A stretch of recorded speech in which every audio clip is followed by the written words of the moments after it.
chiropractor, Dr. Paula here from My Back Relief Clinic, and I'm 35 weeks pregnant here. So that means I'm almost about to pop.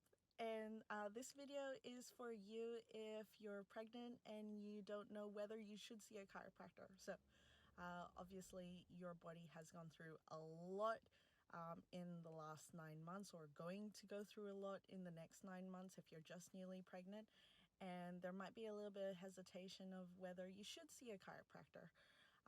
Personally, background story about myself: I have a 4-year-old. This is my second pregnancy.